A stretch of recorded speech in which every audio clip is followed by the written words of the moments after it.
Welcome back to the Vancouver Actors Podcast.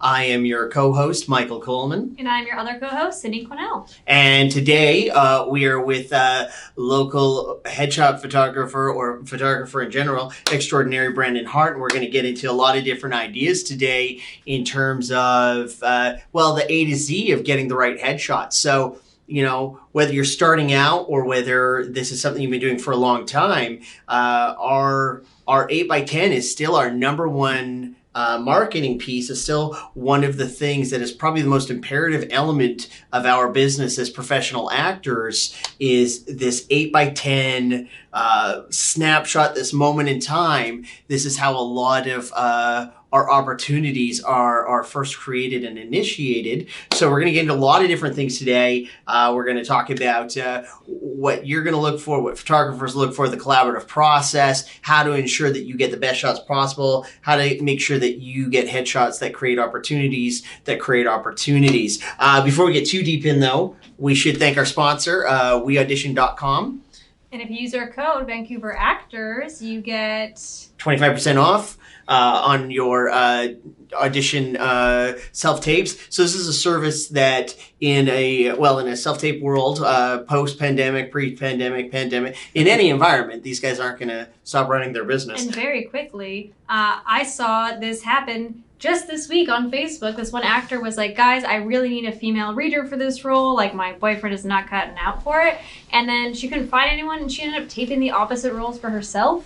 Don't do that. Sign up for weaudition.com and using the code Vancouver Actors so you don't have to read for yourself ever again. And also on that note, when you audition, you don't get to choose the gender, age, or orientation of your readers, et cetera, et cetera. So that's going to be a separate podcast that's now been spawned from this lovely nugget.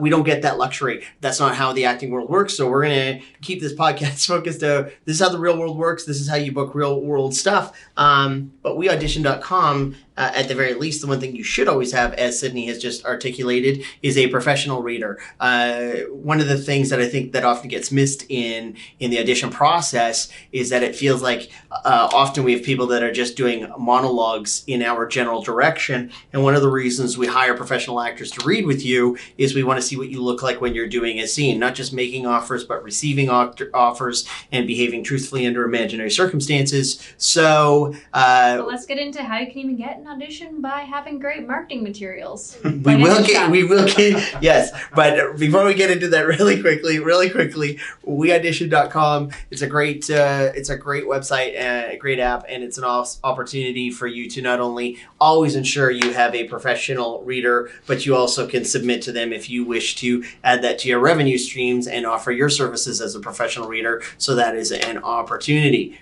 Yes. And as Sidney was suggesting, we should jump into our actual interview here. So, Brandon, what do you want to say a little hello and tell us a little bit about yourself? Sure. Well, my name is Brandon Hart. I am I'm a photographer in Vancouver. I work with a lot of actors. I've been doing this for just over 10 years now, and I have photographed a lot of actors over the years.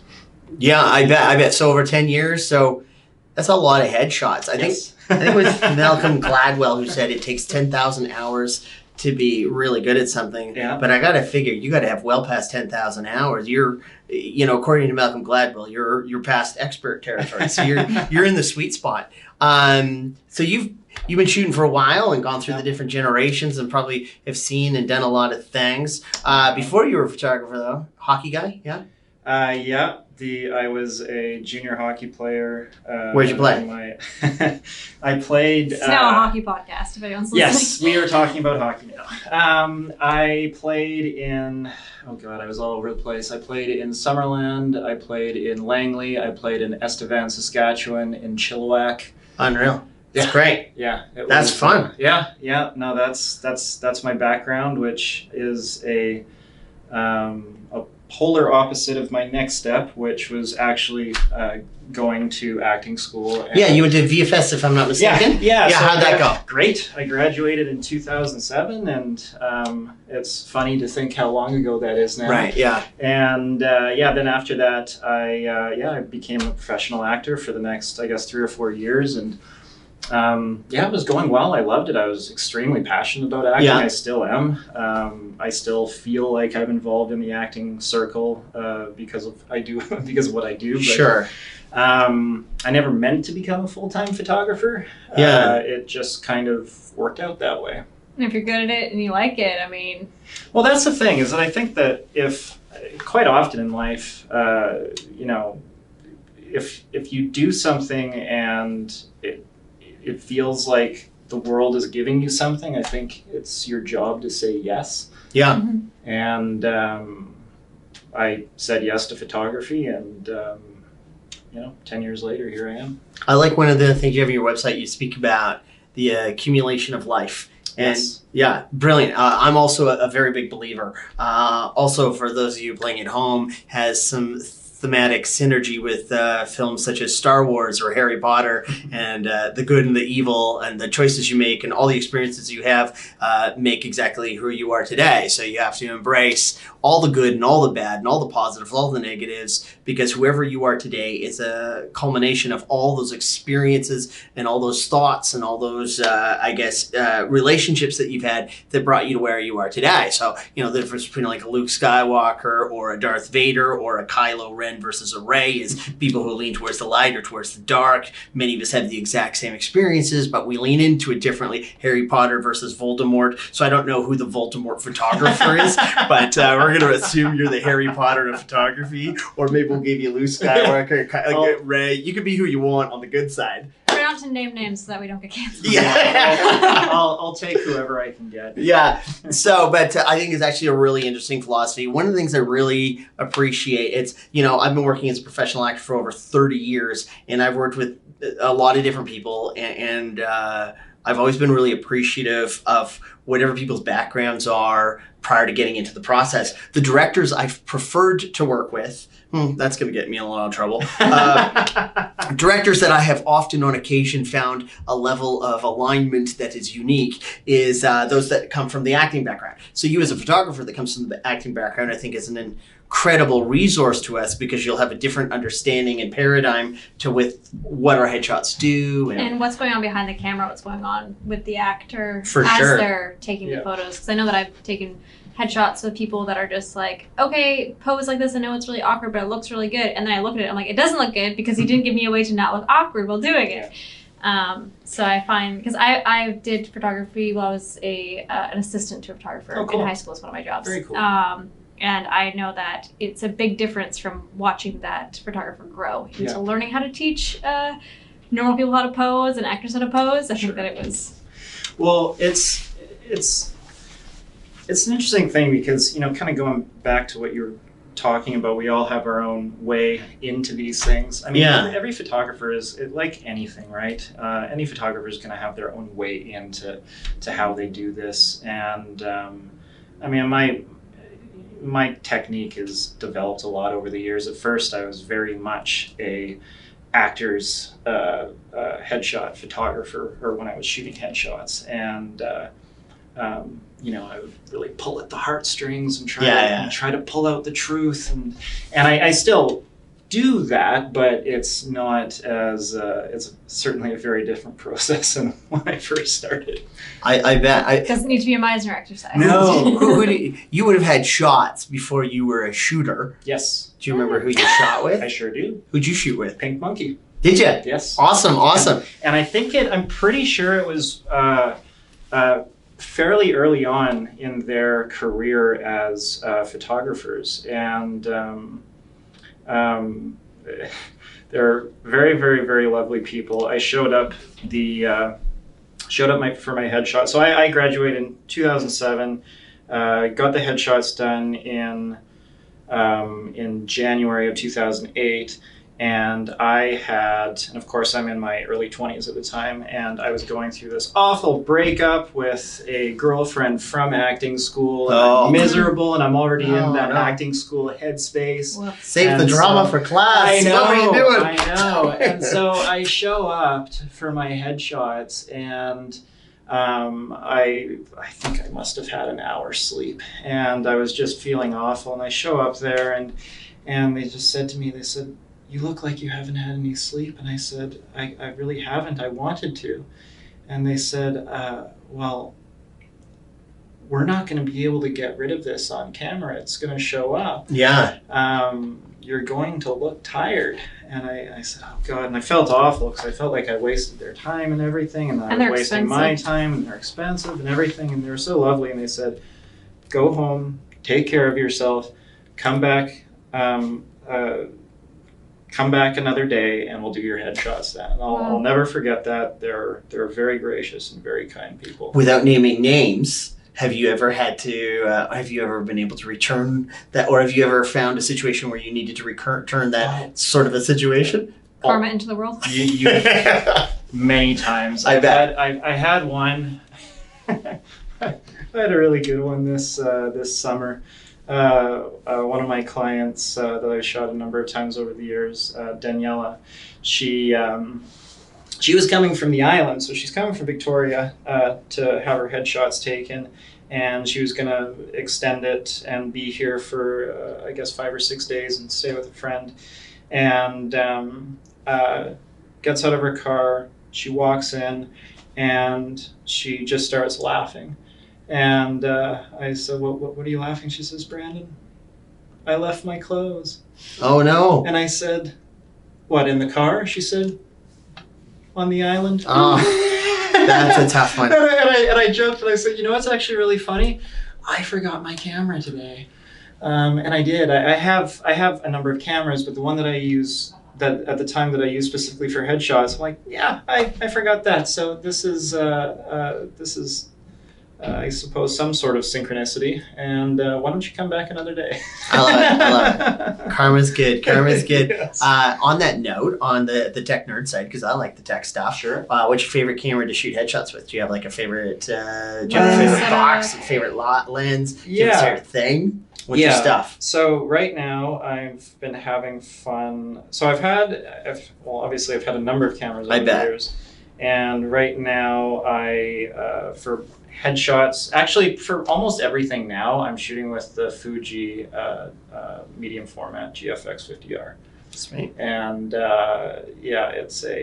it's a very, very cool camera. Yeah, cameras are interesting. Like, I get a little bit because I do a little filmmaking, and it's a dangerous rabbit hole because there's so many. Just a little, own a production company. Little bit, but it's like, you get into the different things the different cameras do, the lenses, the accessories, and all these sorts of, you could spend a cajillion dollars and still have a wish list a mile long. Yes, you can. Yeah, so there's a lot to it.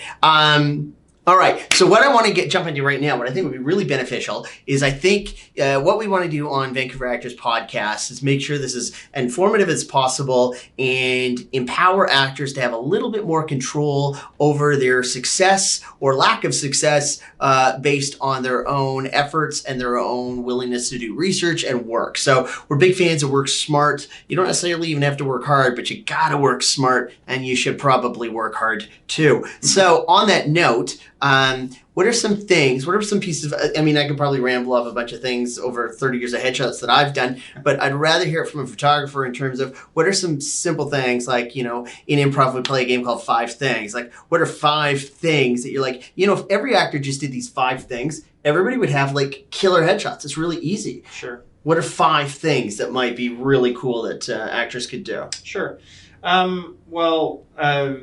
Now, can this be anything? Is this in any particular category? Like I'm coming from like on the day of the shoot, or I'm saying, yeah. So when they show up at the shoot, sure. In terms of their, we could also do 5 things prep, 5 things shoot. Sure. Yeah, whatever you'd like. Okay. I'm thinking primarily in terms of accessories or physical condition that they arrive in. Sure. Well, with regards to preparation, like with anything important in life, show up well rested, well hydrated, and prepared. And when I mean prepared, I mean to know what you're trying to achieve.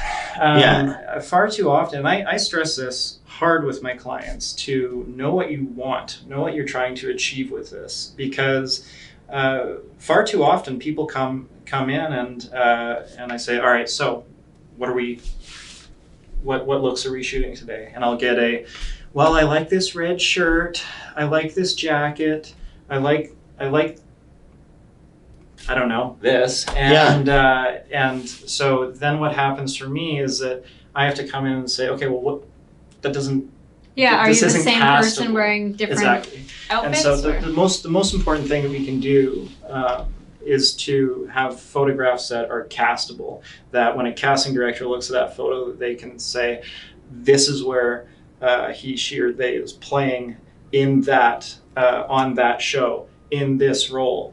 And we want it to be almost painfully obvious for the casting director, for the director, for the producer that we can do that. So the best thing that you can do, or one can do coming into the photo shoot, is know what you want to, know what kind of roles that you go out for. Talk to your agent, get that sorted, figure it out. Yeah. At home before.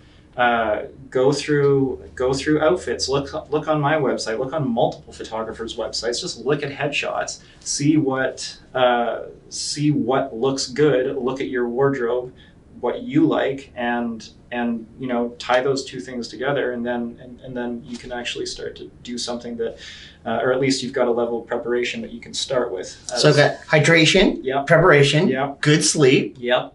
And communication with your agent, that's extremely important. And then, when you're there on the day of the shoot, just come in ready to work. I think far too often actors will come in thinking, oh, I'm working with so-and-so photographer, they're going to make me shine. I've seen their portfolio, they're great. Yeah, they probably can help you along the way there, but don't just wait for their direction. It's a photo of you. Absolutely. You're an actor. It's your job to understand that. Well, it's not necessarily your job to understand, because when I've had my headshots taken, I went in thinking kind of the same thing. It's like, oh, they're going to tell me what to do and I'm going to do that.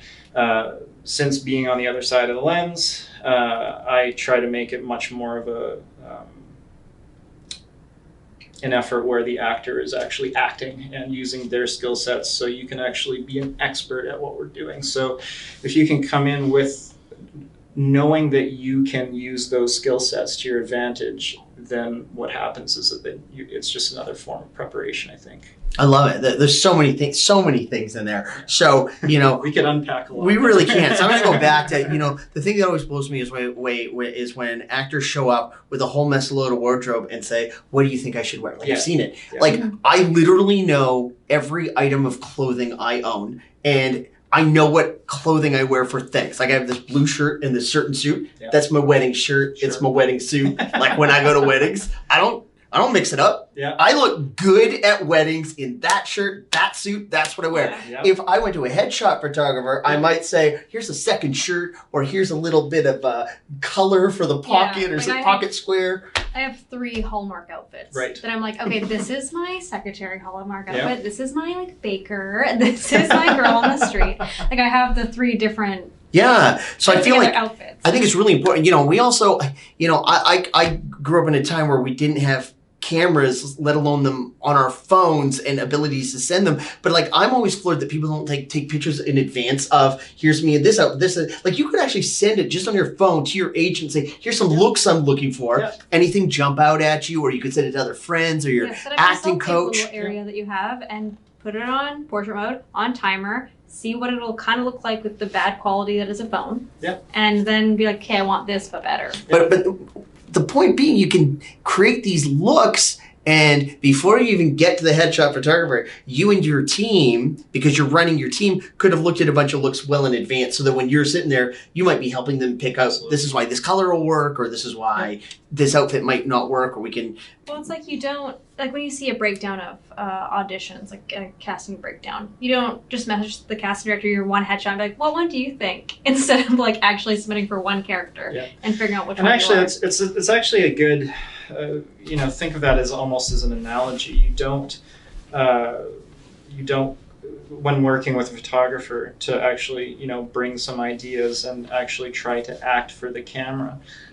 Because you don't call up the casting director the night before an audition and say, hey, so any good ideas for beat changes? Right, exactly. Like, you would never do that. It's ridiculous. I mean, unless that's available, if casting directors are listening, we'd love to know if that's an option. That would actually be awesome. If you could just call a casting director and be like, hey, so just tell me what to do and I'll do it. Yeah. I'm really good at this. You do it and I'll just copy you. If you could do that, that'd be a help. What's sad is that there's a lot of actors who do show up to auditions and they're like, yeah, I'm here, I know the words, what do you want me to do with them? Right. So I guess the point with these ones here is that make sure you find out what your responsibility is so that when you show up, you're not putting the onus on, I think a lot of actors, especially in the early days, I think a lot of people think, well, my agent will take care of my business. My photographer will take care of what I'm supposed to look like. There's a lack of accountability in a lot of places. And I think the onus always has to be. Who's the CEO?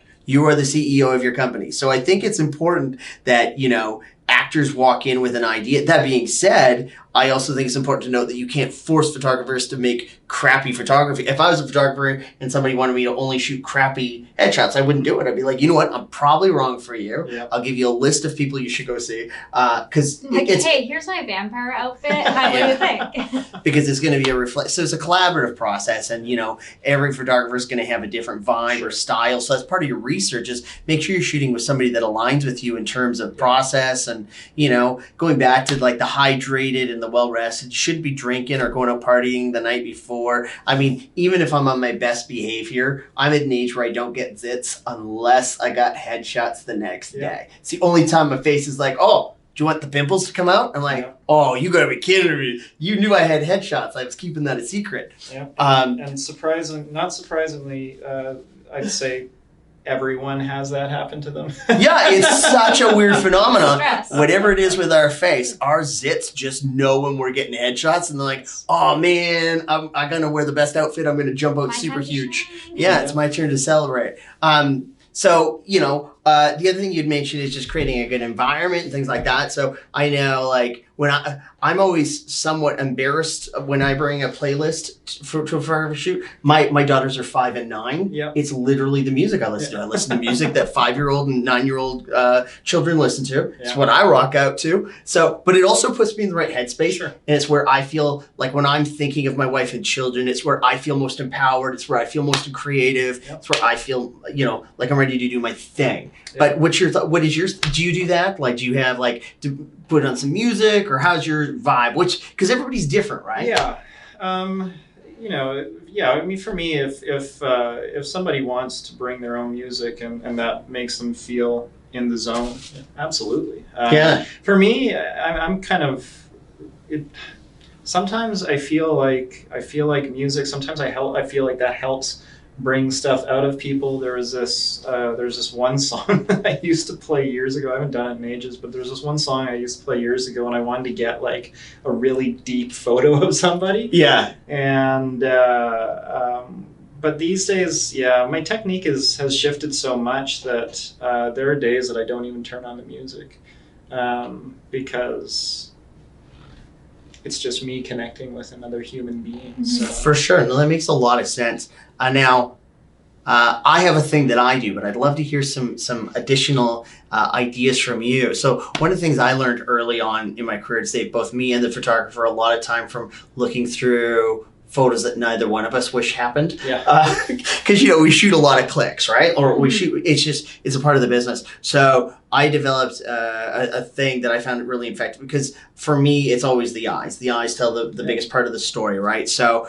a thing I learned early on was I'll often create with a photographer, like I'll intentionally look down until I have a secret that I only want the photographer to know. And then as soon as I want the photographer to know that secret, I'll stare at the lens when that secret comes out. Okay. And that's where my best work usually comes out. So everybody's going to have a different thing. But for me, I know if I want my eyes to have what the hell is he thinking about look, I know I don't have, like a lot of times, like right now, there's just a small gerbil running around upstairs and that would make terrible headshots. But when I do that, the photographer work magic, we're not sorting through 400 million to find one good shot. We're like, these are a lot of good shots. The eyes are there. That for myself, when I had a couple different shoots, I was really struggling in finding like if I paid for 5 photos, I was struggling to find 5 photos that I wanted. And it wasn't until I actually went in and I decided to not act in it for one and just like meditate and actually be as authentically myself. I was like, oh no, I want all 300. And it was just like that huge difference between just like actually remembering that the camera's looking into your eyes. Yeah. So just be yourself for a moment and then turn it on from there after you've like, it's like letting it in and calming down. And yeah. And what's interesting about what the both of you just said is that every person works differently. Yeah. Every person, so, you know, with my method, you know, I'll often be asked by, not often, but sometimes I'm asked by young photographers, like, how do you get your results? Like, how do you, like, what's your method? And I always tell them, well, my method is to figure out how my client works. And then I manipulate my strategy to how they work. And because if the photo shoot is all about me, then the photographs end up being my judgment of the person that I just met. Right. If I make it about you and who you are, if somebody is 40 years old, they're coming in with 40 years of life. And if I just met them 10 minutes ago, who am I to tell them who they are? You know what I mean? And so just to kind of bring back to what both of you were just saying is that, it's everyone works differently. And, you know, hopefully you can get yourself into a situation where you're working with someone who knows how to draw from what you're giving them, so to speak. What you were saying about secrets, yes. Yeah, it's good, right? Like the secret thing is so gold. Like it's something I wish like back in the day, and this is probably before your time, but we all back in the day in the late 90s, mid 90s, shot with a gentleman by the name of Nick Cyflow. Yeah. And we all shot with Cyflow and we all shot in the back alleys of Gastown. And it was usually after it rained the day before. We all had the exact same shot, but it was magic. They looked so good. We all looked like 21 Jump Street. You all got the secondhand smoke. Yeah, it was so crazy. But that's what we did. But like I wish I knew some of these things. Like those shots were great and a lot of fun, but I feel like the photography evolved with the storytelling as more people like yourself who had gone through the process of learning not just the, you know, technical side of photography, but also the organic or authentic side of performance. Mm-hmm. You know, I feel like the craft of photography has really evolved, particularly in this market where we've grown night and day. Yeah, I think that I think it's evolved for the most part, and I suppose devolved in some ways as well. It's evolved in so many ways in the sense that we're able to take many photos very quickly, and then that way you can get the one that's just bang on. But interestingly, what that does, so back in the day when you're shooting film, most photographers would have shot with a medium format camera. Yeah. So medium format cameras, they would have been sitting at a waist level viewfinder, and the shutter would be like this. And so back then, what happens is that, the subject or actor is looking into the lens, but the photographer's standing there and he or she is just having a conversation with the person. And I'm just waiting and waiting and waiting, and then click. Yeah. And these days, and of course, you really need to capture that moment because on a medium format camera with film, you only get 10 photos. Right. And a roll of film is $8. Yes. And if you're processing the film yourself, that's one thing. But if you're getting someone else to process it, it's another $8. Yeah. And so these things can. I was looking back at kind of some of the old headshot packages from the early 2000s, and it would be like, we shoot 4 rolls of film, and And so what happens is that what I've shot some film myself, and so what I try to take from that is that so with my camera, a lot of my technique now, what I do is that I break down before we even start. I talk to the actor for probably about 20-25 minutes just about how to do this. Yeah. And I teach them how to use their acting skill sets to their advantage, Perfect. why they are an expert to do what they're doing. And then, and we do those things. But a lot of my technique now, honestly, is I just have a moment with you, and hopefully, so let's say if I want a nice, strong, closed mouth smile photo, I would just do this with you. Right. And I have a genuine moment, and then I bring my camera up and I take the photograph. I think that's gold. I love it. See, I think that what I love about that is it's actor speak to get actor results. Yeah. And again, I can't stress this enough. Like, this is our number one marketing piece. This is our key piece where people make decisions on whether you even get in the room to have the opportunity for the opportunity. Yeah, like this is it. This is, you may not even, to get the audition, you need the headshot. Yeah. And you can't even get the job unless you had the audition. You can't get the audition without the headshot. And it's so crucial. So, I find it really interesting now, like right now you could shoot an entire feature film on an iPhone. Yeah. So everybody, unfortunately now is the technology, which I think is actually one of the worst things in the world, because now we all create the illusion that we know how to do it. But there's so many other elements. There's so many other things to get the right shot that we've been discussing. I mean, I've been to workshops that were offered by different acting schools where they say, like, donate food drive stuff and you get character photos. They didn't say headshots, but I kind of assumed it was headshots, and I showed up there and it was a phone. And I was like, I am so angry.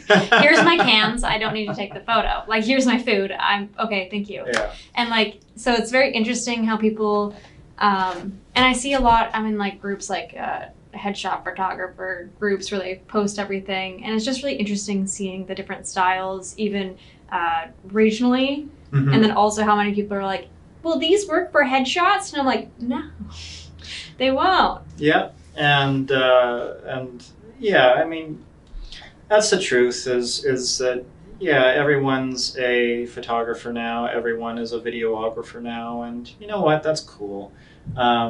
It can make it a little bit more challenging to know, for someone to have clarity of what good work and not good work is. But when it comes to, if we're talking about, me as a photographer, does that worry me? No. No, I would think it would. No, but you're right. Everyone is a photographer these days and a videographer these days, and but that's great. I mean, it's great. Like I said, the challenge obviously becomes being able to decipher between good work and not good work.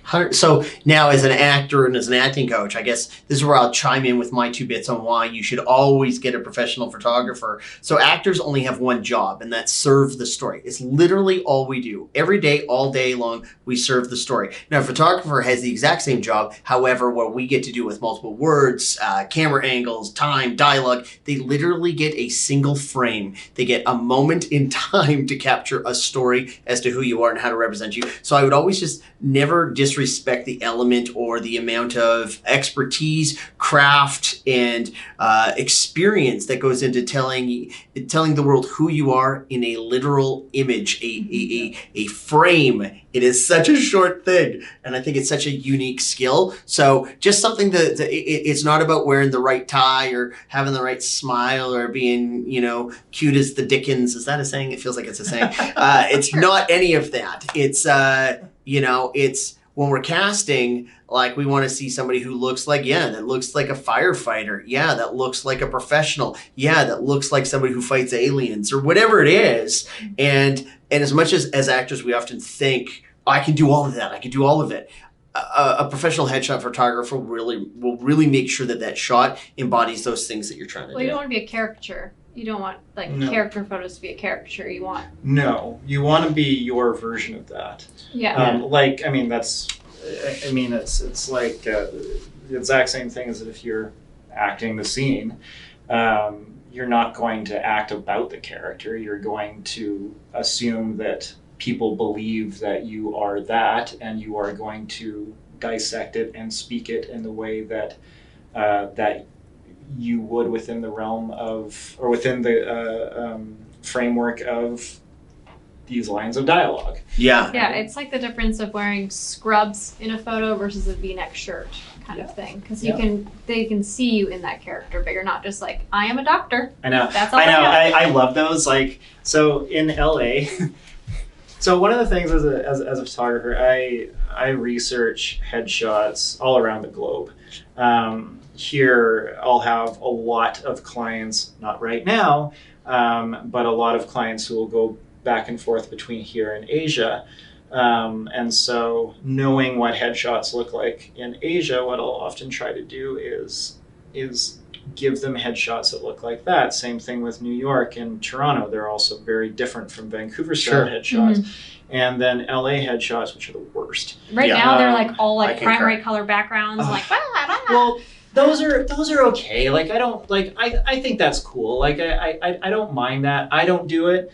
But sometimes that can look pretty cool. But a lot of LA headshots are about like the glam. I'm gonna be a movie star. Like, it's very much LA, right? And one of the things that's so funny is, to me anyway. Hopefully, I don't sound too judgmental, but you will actually see like normal looking headshots in like as a doctor, as a firefighter, as a police officer, and you look at that and it's like, oh my God, why? Yeah.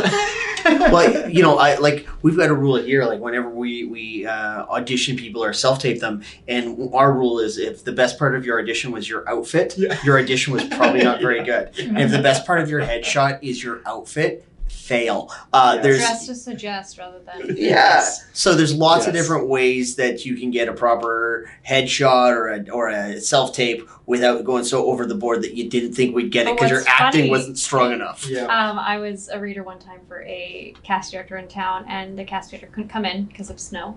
And so her casting assistant was there, and it was for a doctor role, and a bunch of people came in full doctor garb. And every time they came in, I was like, uh-oh. Then the casting assistant was like, wow, I love it when they're in costume. I was like, what? But that just shows that everybody has different opinions. And everybody can do it. Everybody can pull off different things, and, sometimes it can work. But I would say always let your acting be the best part of your headshot, or the acting be the best part of your audition. If you do that, you're going to find yourself booking more work and getting better headshots. Yeah, and absolutely. I mean, I have, a number of, so I've developed relationships with a number of agents over the years, and every agent, they have a different opinion about how this is. Sure. Like, I've got some agents who I've got this one look that I do that's just really tight, black background. I do that, and I've been doing that for years. It's one of my favorite looks. It's and the idea of it is to be a photo that is this is me, and this is the depth in my eyes, and this is me present. Smart. Like that's one of my looks. I have a few agents in town who love it, and that's all they want me to do with their actors.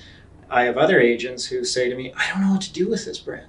Right. And those agents are more really character specific. Like, they'll get this type of character, this type of character, this type of character, and they want all those because they want to get super specific with their submissions. So there's no wrong way to do it. Of course, as an actor, I mean, this is a totally different conversation. But as an actor, it's your job to make sure that you're developing the right relationship with the right agent who is going to submit you the way that you think works for your career. Well, that's exactly it. Like, I hear that, and hopefully the listeners are paying attention to how many people are involved in the process, and remembering that you're the president and CEO of your company, but you have some very cool professionals you work with: photographers, agents, coaches, all these different people, and everybody's going to want to have an aligned vision, and everybody should have input, and everybody should have input that helps make your art and your work better. But at the end of the day, you have to make sure you're on a team where everybody is aligned with how you see yourself and how you want to move forward. You don't bully your way through, but hopefully you find a way to find people that see the story the same way you see the story. Otherwise, you might be with the wrong agent, or I would never just wait for a photographer to tell me what to wear or my agent to say, go buy this red shirt and then go shoot with that photographer. It would remove you from the process. And now again, you're not even doing the one thing you do, which is tell stories. So I'd always be involved in the process. I think that it's very interesting how as actors, our career is very, there's a lot of people trying to drive your car when there's only really one steering wheel. Like I feel like there's a lot of backseat drivers, and sometimes you do need to listen to the other directions. I think that's where it all comes down to. Like if a photographer is like, that color probably won't work on camera, maybe listen to them because they train photography. You did not. Yeah. Or an agent, they have been an agent for way longer than you have even thought of being an agent. Yeah. So that's like times when you need to listen to the professionals and let yourself be the professional actor and let someone else be the professional photographer. Yeah. Yeah, and I think I think that goes way beyond our industry. I mean, that's just life, isn't it? It's life to it's your job to find the people that you want around you, and then it is your job to listen to those people. And so sometimes you make an error in judgment, and you move on and create a new relationship. But yeah, I think that what you're saying is absolutely true, and I think it goes so far beyond our industry. It's everything. For sure. Well, I do have a quick question for you, actually, just before we jump topics again. Sure. So for when you have a package, so you're offering multiple looks, would you consider, like, if someone's asking you, hey, I want to work in LA and Vancouver, I have a home in both, can one of my looks be a very LA-driven headshot kind of thing? Yeah, absolutely. Right. And I mean, naturally, it's going to be within the realm of what I still consider good work. Yeah. But yes, so yeah, and I often do that. I often do that for actors who work here and in Asia. I often do that with actors who work here in New York. I mean, so one of the things with New York is that headshots in New York are very expensive. They're very, very, very expensive. And so I had a client right before, I guess this was 2019. Yeah, it was pretty much right before the pandemic. It was more cost effective for her to fly to Vancouver, shoot with me, and I shot New York style headshots for her. Isn't that crazy? Because she liked my work. Yeah. And she was originally from Vancouver, but she's been in New York for quite a while. I've seen that a lot online, actually. It was more cost effective for her to fly to Vancouver, shoot with me, and then fly back. And she got to see her family while she was here. That's I've awesome. seen packages like in like the talent managers for actors group. People are like, if you're not paying $1,600 for headshots, what are you doing? I'm like, not paying $1,600 for headshots. I would also say we're really lucky in Vancouver that not only have we evolved in an industry in certain areas, I'd say we're right across the board. Like I'd say, the photography in general in this town is quite strong. In addition to our crews and our talent, everything's evolving at a lovely pace together. I have a question for you. Sure. I realized very quickly I need to backtrack. Pay professional prices, though, for professional photographers. Know their worth, and don't undercut yourself if you're a photographer. Sorry, continue. Want to make that very clear. No, I totally get that. So one of the things I like to do, so again, being efficient, I think is something you're a photographer as well. So, and I would label that maybe under the preparation thing. One of the things I like to do when I get headshots done is I'll usually, I reflect back to when I was a child and we didn't have internet. So when you wanted to do research something, we had a family set of encyclopedias. And if it didn't live in the encyclopedias, then it didn't exist. That's where information lived, was in like 30 books. And if it wasn't in one of those books, I guess it's make-believe. But now we all have the internet and all these things. So one of the things I do is I utilize this magical device and I find a bunch of headshots that I like. I'll usually look at actors that have a similar look to me or a similar, they have similar hits that we had auditioned for the same sort of thing, but I'll look at them on a bigger scale. Like I do a lot of like Simon Pegg or Steve Zahn type stuff as an actor that I'd use. And I go to their headshots and then I find a couple shots and I'm like of the megastar version of me, Yep. and then I'll usually send like maybe 5 or 6 shots and say, hey, I like the lighting of this one, or the composition, or the framing, or the whatever, and just so that the photographer and I have an idea, and I'm like, look, I don't want to copy this image, but I think the lighting really sells this thing or Yep. this look. Like there was a look for a little while with LA where there was this certain sort of backlight and created like a halo superstar effect, which I actually don't even love, but everybody was doing it, and it kind of made everybody look like you were sent from heaven to save acting. And I'm not sure that should be the answer. It's I have had way more fun playing the role player stuff in film and TV. But do you have other things like that? Like I said, so I like to usually send like, here's up to 8 to 10 pictures or something but I'll have very specific reasons. So I won't just say, here's 10 pictures I like because they're fun. Put them on your fridge. Because he's cute. Yeah, so I'll say, I like the lighting, I like the framing. Is that something you've experienced before, or do you have other ideas like that makes your job easier? I mean, I definitely don't. I mean, when we're shooting stuff that's not headshots, like if we're shooting commercial work, or if I'm working with an actor's publicity photos, say someone who's a lead in a TV show or something, and we're dealing with their manager, we're dealing with their publicist. Though, like inspirational photos, that's a big part of everything. Yeah. So we all know what we're trying to achieve. It's good, smart. Oh yeah. So I mean, does it normally happen with headshots? No. Right. But can it help? Sure. Like it just gives that much more clarity. The only thing that you probably shouldn't do is show up to your headshot photographer with a whole bunch of inspiration photos from another person in the city. Yeah, I agree. I knew you were going to go there. No, but like honestly, yeah, it's actually really funny because there have been times and they might not even realize it. Yeah, either. like someone showed up with like they're showing me inspirational photos, and it's like 7 photos that like Carolina shot. Yeah, and I'm like, why are you here? Yeah, you know, like Carolina's not working with Carolina right now. I know, right? That's such a weird, and that's the sort of thing, just again, going back to owning the business of your business, like you're the president and CEO of your company, you wouldn't go to the keg and say, you know what you should do? Earl's has this great item on their menu. Here's 7 items that Earl's does. Can you make me this? Like, I would understand having like whenever I did my headshots, I've created mood boards for every look I do. Yeah. It's like there's a song here, there's a, sure. and I don't always show it to the photographers, but I like look at it before I take my photos. I'm like, yes, these TV shows, this thing, all right. Totally. But I wouldn't be like, hey, you see this poster? We're doing this. I'm posing exactly like it. Do I look like it? Well, I think that, for me, I think that goes right back, and that's awesome that you're doing that, because that goes right back to the preparation part of... I have a bit of a type A personality. Yeah, no, and so am I.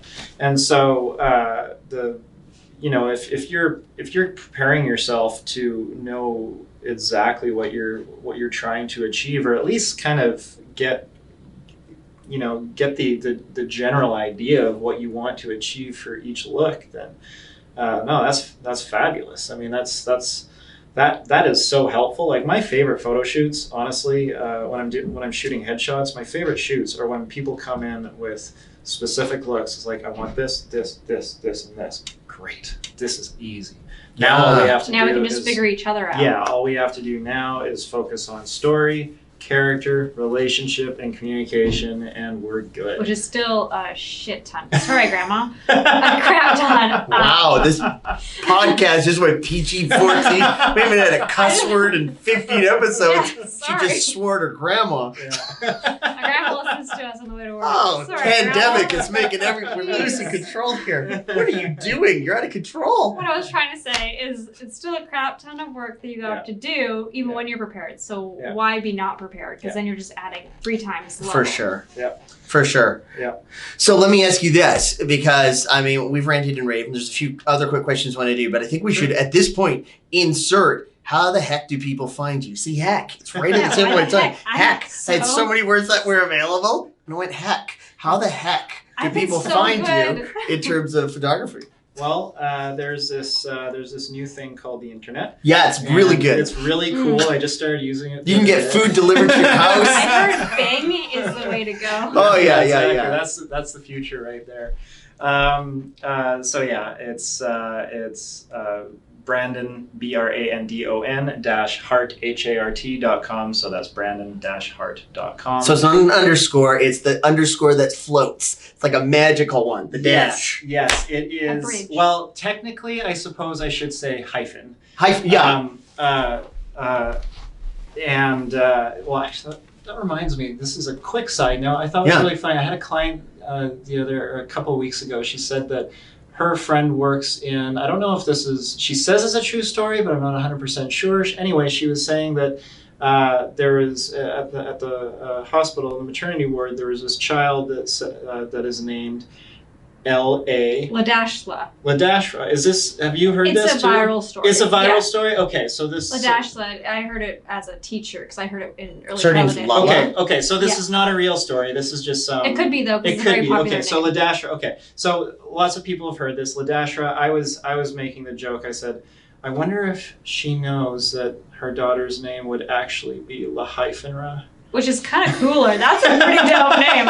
See, that's a great name. That'd be like calling Spider-Man like Spider-Man. Spider-Man That's a good is one. the best superhero ever. But yes, it is Brandon-or-Hart.com. That's brilliant. And you're shooting now. The industry's doing lots of fun stuff, so people can get a hold of you now and get a hold of the shoots. Yeah. Again, stay hydrated, well rested. Guys, like I can't stress this enough. Like I get it. Life's Start tough. a week before. Do your skincare routine. Sleep Yeah. properly. It is drink water. literally the most important tool you have in your toolbox. You don't shoot them every day. You don't shoot them every month. It's something that you have to treat with a lot of care and respect. And the rest of the world is really tough. I get it. There's lots of weird stuff happening. Hydrate, rest, bring your clothes that are ironed. Like they're not going to launder your clothing for you. Be ready to go. Have a couple options, but also know what's in your wardrobe. If you got a blue shirt and a suit and you know you kill it at weddings, why would you wear anything else? Yep. And that's just a good rule of thumb. Am I not right? You're right. Yeah, I'm That's right, what's I'm really right funny. on They're that. like, if you're killing it at weddings. I then do mean, kill it at like, weddings. They got dancing and it's the whole thing. They call you Suspenders. MC for a reason. You got that right. This is so. Any last words of wisdom or advice for people that are looking to like ensure? What we haven't talked about is when should people get new headshots? Like, what's your advice on that? Every few weeks. Yeah, and pay triple. Tip well. Tip My well. PayPal is. So yeah, I'd say, I mean, it depends. I think anywhere between, every 1 and 3 years is probably good. Yeah. And one tip that I can give for actors. So my wife and I, when we want to travel, what we do is we put in $50 each into an account. Yeah. Every week. Oh, interesting. By the time we go, we usually have about $8,000 or $9,000 saved up. And so back in 2018, we did a month in Italy. We got home. My credit card bill after a month in Italy was $226. So saving like that was great. So as an actor, if you do something similar, because headshots after hair and makeup and everything, it's expensive. Yeah. I'd like it to cost more, but it's expensive. But I know that a lot, and especially now with COVID and like things are uncertain. Things are financially just all over the place with so many people. But I think it's similar to what I've said about training. How it's more expensive to continually not be booking, not getting auditions, than it would be then paying a couple $100s for headshots when you and that's the thing. Like just like you go to your bank. It's not scary. I avoided it for years. I then got myself a banker and realized, oh, I should have done this ages ago. Right. Get yourself a banker. Ask them to set something up into a savings or just a different account. and have $10 a week come out of your bank account and go in there. Smart. By the end of the year, you'll have enough money to pay for your headshots. It's really smart. It's really smart and simple, guys. It's and I guess my advice to actors would be, anytime you feel like your look has changed, or anytime you feel like maybe you're not getting into the room for the roles you want to be seen for, like, there's a lot of different motivating factors that might necessitate new headshots. I've got actors that started when I started. I know some of them get upset and like, can you believe it? I'm getting submitted for like 30-year-olds, and I'm like, you're a 40-year-old, and they're like, and your headshots are from when you were a 20-year-old. Like, holy cow, man, what are you doing? Yeah. We're old now. We're almost dead. Get new headshots before it's too late. So make sure. It's not very morbid. Yeah, it really did. But no, make sure you update your look and make sure you know what you're doing. I also recommend. Honestly, my old headshots, I was getting cast as a 30-year-old when I was 20, and now somehow I have an audition as a 15-year-old for my headshots. It's way more calm and not like in it. Yeah, and I mean, here's the thing: is that like you will often in depending on your skin, depending on how you've lived your life, like oftentimes if it's 5 or 7 years, you will look similar.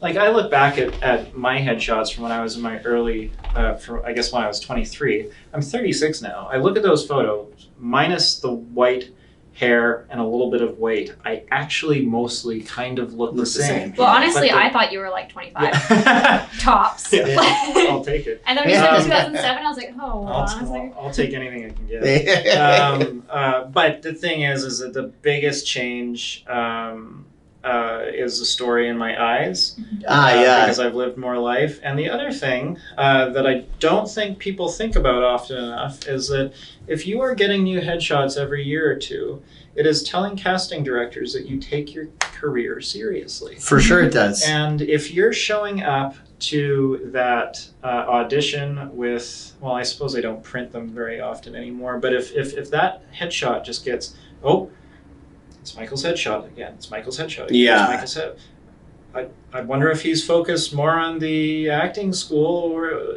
rather than actually the auditions. But you know what I mean? Like, I do. And I just like that you assumed I got 3 auditions. I was like, oh, that was flattering.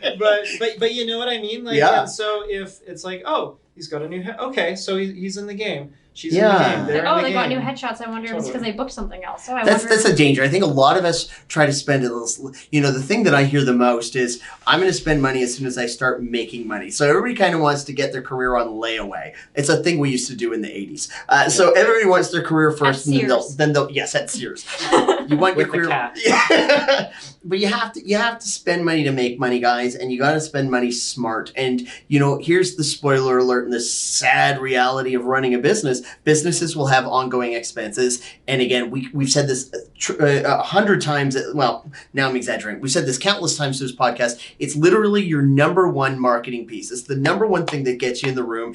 It's the thing that if you did nothing else, and you should do other things, but if you did nothing else, at the very least, you should be updating your headshots, making sure they're sharp, making sure they're reflecting the hit you're going out for. You should be making sure you're involving your agent. This is the tool they use to get you in the room. I feel like it shouldn't be the first thing you do, because I think you do need to have a little bit of that acting training before you need some training. Yeah, for sure. So make sure that you know what you're doing before you get the headshots. But once you're ready to start auditioning, involve your agent. This is how they get you in the room, but you need to be a part of that process as well. You should know what everybody else knows. So when you're having conversations, you're not sitting like a deer in headlights and hoping that everybody's guiding you. You should be a part of the conversation and understand. Similar to what you'd mentioned with the story here with the headshot. I really liked that idea. The thing that I like most about that, you as a storyteller know exactly why that story works. Mm-hmm. But that doesn't mean that story works for everybody. And it hits other people brilliantly. But because you're able to articulate why it works, that's a really strong tool in your tool belt. And I will say that you can go through, especially right now, there's a lot of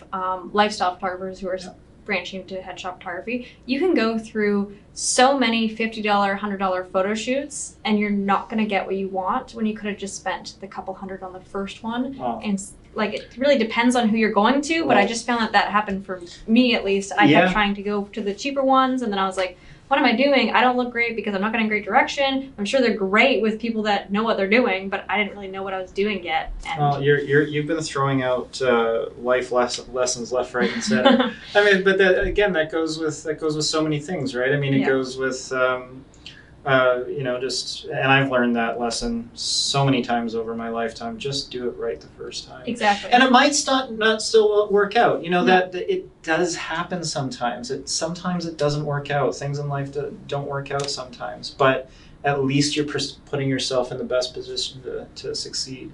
And what you were talking about with regards to about just kind of these being your your one really big piece of marketing materials. Yeah. And I can't. You made me think about just the countless times over the years where I've had actors come to me and say, "Yeah, I feel like I should be going out for sci-fi and CW stuff. While they may be good work, I think to myself, like, man, these are, of course you're not." Yeah. Which is you like a Hallmark dad. totally. And like I had one client, Sarah, years ago, and she had been working with the same photographer for years, and really good work, really good headshots over the years. And she was saying, but I'm all I'm ever going for is these babe roles. Right. And I'm looking at the headshots. I'm like, well, yeah, of course, because that's what you are in all of these photographs. And I said, yeah, I can get. Yeah, let's get stuff that's specific for CW, for sci-fi. Let's do that. Mm-hmm. Okay, come in. We shot that, and I got in touch with her, either that or vice versa. About a month later, after she got her photos, and I said, so how are they working out for you? She's great. I've already I booked 2 days on Supernatural. Right. I've got a callback right now for The Flash. And it's like, well, yeah, you had the look all along. It's just that the headshots didn't make sense for what you were going for. Like our friend Tassia even said that every girl who wants to be on a show that is like she was on the 100, so like the 100 where you're kind of grimy, wear a white tank top and just like don't do much. Yep. And everyone needs one of those photos. Yep. And she's great, by the way. She's great, isn't she? She She teaches with us here at the school, really? and I was her acting teacher before cool. she got into acting, and cool. She's an amazing human being. We did promo shots for her back in June, I think, of last year. So, yeah, she's awesome. Photogenic. I mean, she's got so much magic going on behind the eyes. Like, it doesn't matter. Like, again, she'd be fun to shoot. She's just fun to work with. Instagram.com/Tassia Tellis. Yeah, she's awesome. I had this other fellow come in. This was with COVID, everything's just kind of all over the place. It was right before. It was in February last year. He came in, and he was one of these. This doesn't happen very often, but he was one of these people who sent in a headshot and of why it wasn't working out. He wasn't going in for anything, and he went to was it the neighborhood? Is it neighborhood or? Are you thinking New York? In New York. Yeah. So like this is one of the top acting schools in the world, and he went there, and he wasn't going out for anything. And I saw his headshot. It wasn't very good. It was way too overexposed. It just wasn't good. Sure. It wasn't good work. And he shows up, and I see him. I'm like, you don't look anything like this. You're really handsome. Right. Like you should be going out for leads and with your training. And so I worked with him, and I got this one photograph that you look at it, it's like, man, that's like, you look like Johnny Depp. Like you look like a sexy, sexy gentleman. And I compared it with the other photo. I showed some of my photography friends. I was like, look at this. And they were like, is that the same guy? And like no one's gonna know that he trained in New York because if you like on Breakdown Services, for all you actors out there that have never seen it, it's just headshots and then you click and then you find out more. Yeah. Funny story. Nobody has had that conversation with me ever. Nobody's ever said, "Oh, you know why you're not working? You're too handsome." Yeah, exactly. I mean, my mother and I have that conversation outside of that. As one does. Right, as one does. That's one does. We all find our special niche. Yeah. This has been brilliant. This is excellent. So to summarize, I just want to sum this up and thank Brandon for being here. And this is really cool that I find that one of the things I really appreciate about this town is I do think that one of the things that has had a lot of the industry gravitate to Vancouver is that this is a very communal, supportive idea. And I do believe that when we diversify and strengthen our community, it creates more opportunities for all. So the fact that you'd come and share this information is really super cool. Brandon-Hart.com, right? Yes. Did I get it right? The .com, so which makes it super official and legit. You know what? Don't undervalue or underestimate the importance of proper headshots and keeping them up to date. Do your homework. Spend an extra. You're worth it. You're worth it. If you don't set your value, somebody else will. Set your value. You're worth the research. Look up headshot photographers. Look up headshots. Find people that look like you, walk like you, talk like you. Find the things you like. Learn what makes a shot pop so that you're educated. And then when you go to your photographer, you can speak their speak. And I guarantee your session will be infinitely more valuable, infinitely more enjoyable. And it's probably a relationship that you're going to grow over the years. Yep. Totally. So we want to thank you guys for listening here. Thank you, Brandon, for being here.